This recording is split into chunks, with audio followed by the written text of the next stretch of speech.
Dan karena yang berkembang ini adalah kampus-kampus swasta, sehingga pada perjalanannya kampus swasta ini yang tanda petik gitu ya, konsep swastanya ini yang akhirnya mewarnai pendidikan tinggi di US gitu.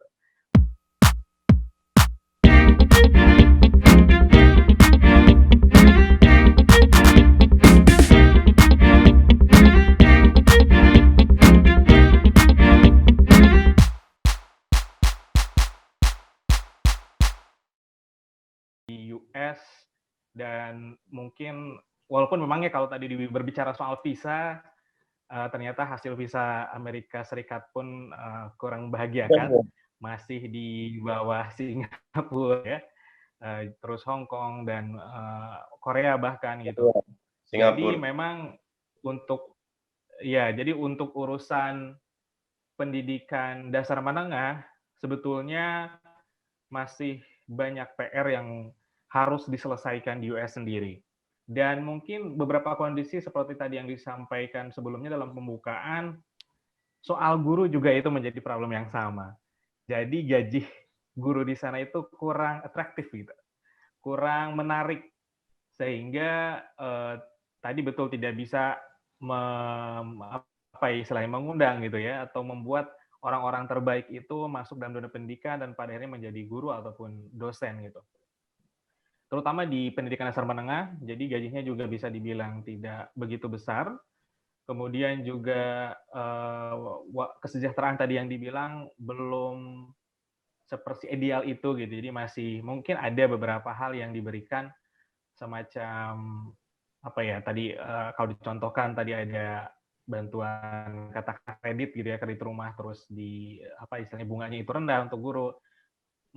Hal-hal semacam itu ada dan diberikan di US. Tapi lagi-lagi kalau konteksnya di US ini kita berbicara ada hal yang sifatnya nasional karena negaranya bentuk federal ya. Jadi memang untuk pendidikan dasar menengah itu di tingkat pusat ada, diurusi lah. Jadi Menteri Pendidikan memang ngurusi pendidikan dasar menengah. Dan di tiap state atau negara bagian juga mereka punya kebijakan sendiri-sendiri. Tapi berbeda dengan pendidikan tinggi. Jadi kalau di US pendidikan tinggi ini memang di tingkat nasional itu tidak ada. Jadi tidak ada dikti gitu ya. Kalau di kita kan ada tuh dikti gitu dan bahkan ada kementerian yang mengurusinya. Tapi kalau di US sendiri itu tidak ada dan kalaupun ada lembaga semacam dikti itu hanya berada di level state atau negara bagian.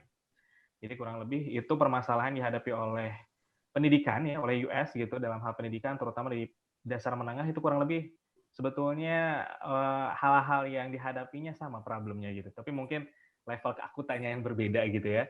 Dan mungkin sejarah panjang mereka yang sudah duluan sukses di bidang pendidikan itu yang menjadi pembeda antara US dan juga negara kita Indonesia.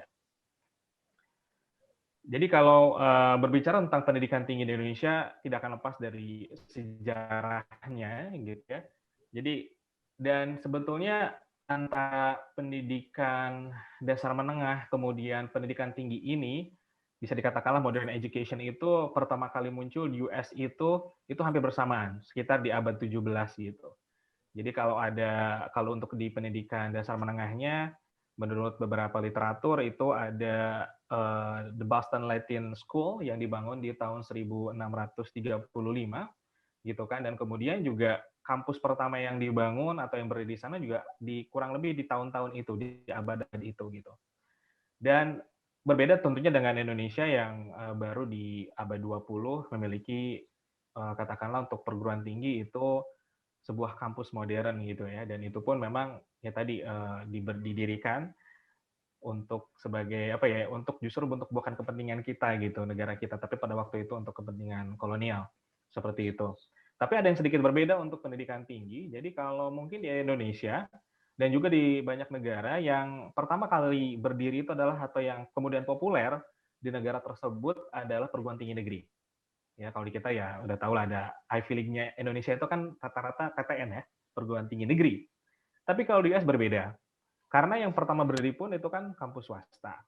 Kemudian yang pada akhirnya berkembang, pesat, dan akhirnya besar, dan menjadi top kampus di sana itu ya padanya kampus swasta. Ini yang menarik. Yang membuat negara US ini berbeda dengan negara-negara lainnya. Dan karena yang berkembang ini adalah kampus-kampus swasta, sehingga pada perjalanannya kampus swasta ini yang tanda petik gitu ya, konsep swastanya ini yang akhirnya mewarnai pendidikan tinggi di US gitu. Bahkan sampai perguruan tinggi negeri pun itu sebetulnya sudah apa ya, kita bilang bisa dibilang privatisasi gitu ya. Sudah tidak banyak lagi campur tangan pemerintah di dalamnya gitu, sudah betul-betul otonom. Nah, itu bagian dari sejarah pendidikan di Amerika yang cukup singkat dan mudah-mudahan bisa menggambarkan bagaimana mereka telah memulai pendidikan modernnya itu sejak abad 17, jadi sudah sangat panjang sejarahnya, dan mereka juga kan istilahnya sebuah pendidikan yang sudah cukup apa ya, matang gitu, karena mereka kan orang-orang Eropa dan mereka telah membawa kultur termasuk kultur pendidikannya ke Amerika juga gitu.